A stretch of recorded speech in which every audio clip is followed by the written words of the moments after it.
Kanpur police और Kanpur medical department द्वारा अब तक संयुक्त रेड में 6 लोगों को हम लोगों ने अरेस्ट करा है, जो मानव अवैध मानव के अंगों का जो है ट्रांसप्लांट कराते थे अवैध ढंग से।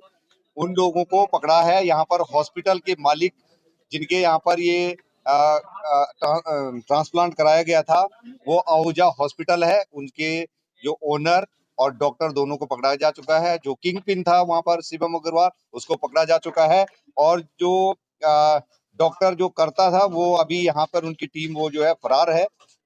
इसमें जिन ऑपरेशन करने के बाद 2 अन्य हॉस्पिटलों में जो जो डोनर है और जो रिसिपिएंट है उनको अलग अलग हॉस्पिटलों में भेजा जाता था, वो लिंक हमने ढूंढ लिया और उनके जो ओनर हैं उनको भी अरेस्ट किया जा चुका है।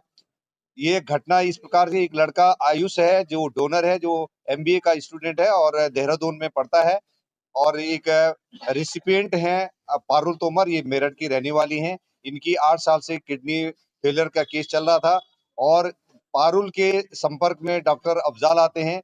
जनरली ये जो जहां डायलिसिस होता है उनको अपना टारगेट बनाते हैं और वहां पर पोटेंशियली जो रिसिपिएंट हैं उनके बारे में जानकारी इकट्ठा करते हैं।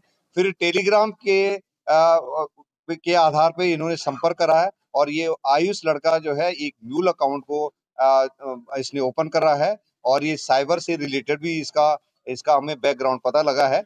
और इसकी और अफजाल के बीच में आपस में बातचीत होती है और 6 लाख रुपए में किडनी डोनेट करने की बात आती है और इसको पैसे की आवश्यकता थी, तो ये लड़का यहाँ पर आकर के अपने एक किडनी को इसने डोनेट करने के लिए ये वहां पर ऑपरेट करा गया है और रिसिपिएंट भी आती हैं। इसमें जब ज्वाइंट रूप से रेड करा गया है तो ये इसका खुलासा हो चुका है और इससे पहले मार्च में भी एक घटना कर चुकी है। इस हॉस्पिटल में 7-8 लोगों का अब तक ये पता लगा है कि 7-8 लोगों का जो है किडनी ट्रांसप्लांट हुई है, जो इलीगल है और इसमें हम लोगों ने अभियोग पंजीकृत कर दिया है। ये भी और जानकारी मिली है शिवम की तरफ से कि यहाँ पर अन्य 6-7 अस्पतालों में ये डॉक्टर रोहित की टीम द्वारा ऑपरेशन कराया गया है और किडनी ट्रांसप्लांट की गई है। इसके लिए हम संयुक्त रूप से सीएमओ साहब और हम मिलकर के इसमें जांच पड़ताल करेंगे और जो लोग इसमें सम्मिलित होंगे उनके खिलाफ विधिक कार्रवाई की जाएगी।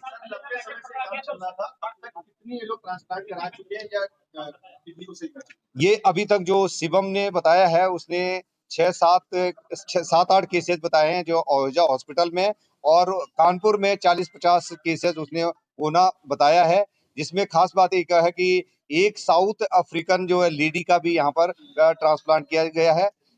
जनरली जो है रिलेटिव से ही जो है ट्रांसप्लांट जो रिश्तेदार होता है उनके द्वारा ही उनके से ही डोनेट किया जाता है और वो भी एक अधिकृत कमेटी है उसके माध्यम से होता है, परमिशन दी जाती है।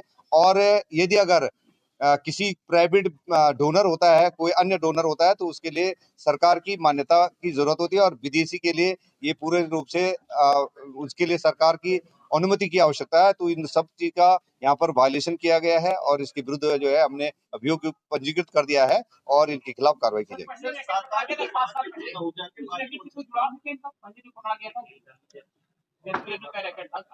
अभी उसकी जांच पड़ताल की जा रही है। के अलावा और कौन से अस्पताल थे, क्योंकि वहां भी हुआ है? ये अभी हम लोगों के कुछ अस्पताल का नाम आए हैं तो उन पे हम लोग जांच पड़ताल कर रहे हैं। संयुक्त रूप से सीएमओ साहब की टीम और हमारी टीम काम करेंगे, तो इसमें जो लोग इसमें लिप्त हैं उनके खिलाफ कार्रवाई की जाएगी। लंबे समय से इस तरह का जो सिंडिकेट पनप रहा था, क्या लगता है किसका संरक्षण था? ये अभी किसी भी का संरक्षण का नहीं लगे, बहुत ही गोपनीय ढंग से ये गतिविधि को अंजाम दिया जाता रहा है और कुछ इनपुट आ रहे थे, उस इनपुट के बेसिस पर हमने पूर्व में भी एक हॉस्पिटल को सीएमओ साहब को अनुरोध किया था, तो उन्होंने जांच पड़ताल करा है और उस हॉस्पिटल को बंद करा गया है। उसी के जो जिनका वो हॉस्पिटल बंद हुआ, उन्हीं लोगों ने फिर अभी 5-6 दिन पहले एक नया हॉस्पिटल चालू कर दिया था और उस पे भी अब कार्रवाई की जाएगी। तो ये लगातार सूचनाएं मिलती है और हम लोग संयुक्त रूप से इसमें कार्रवाई कर रहे हैं। नहीं, डोनर के अभी वो उसके उनका उपचाराधीन है, आईसीयू में है। डोनर भी और रिसिपिएंट दोनों का इलाज चला। हमारे सरकारी हॉस्पिटल हैलेट में उनका उपचार करा और हमारे एक्सपर्ट डॉक्टरों के द्वारा उनका चिकित्सा का ध्यान दिया जा रहा है। कि आहूजा अस्पताल के बाद जो पेशेंट थे ऑपरेशन होने के बाद दूसरे हॉस्पिटल में शिफ्ट किए गए, तो जिन हॉस्पिटलों में शिफ्ट किए गए क्या उनका रजिस्ट्रेशन था?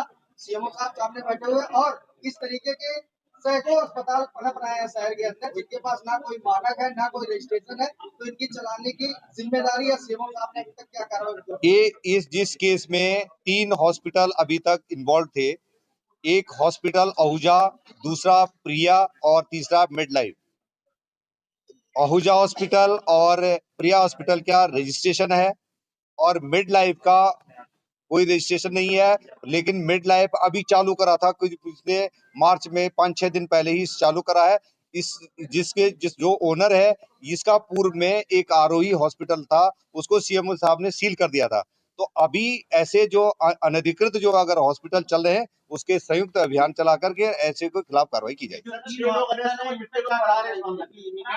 अभी जो हमारे 3 डॉक्टर ऐसे हैं जिनके बारे में पता लगा है, वो मेरठ के हैं, जो अफजाल के साथ के हैं, और डॉक्टर रोहित की टीम में जिसमें एनेस्थीसियन, जिसमें सर्जन और उनके स्टाफ, वो लोग अभी हमारे पकड़ से बाहर हैं, उनसे पूछताछ हो रही है और वो खुद भी अपना मेडिसिन भी लेकर के आते हैं, सारा सिस्टम अपना लेके आते हैं, जो उन्हें सारी रिकवरी हमारे पास है। तीनों हॉस्पिटल की डीवीआर हमारे पास है, उसकी स्टडी की जा रही है। उनके मोबाइल फोन के उन्होंने डेटा डिलीट कर रखे हैं, उस पर भी हमारी टीम जो है काम कर रही है। अभी तक हमारे पास कानपुर का ही हम लोग कर रहे हैं, और इसमें क्योंकि एनसीआर के डॉक्टर्स के बारे में हायर सेंटर कौन था इसके बारे में अब और आगे जांच पड़ताल की जाएगी। ये अभी हमें कोई आइडिया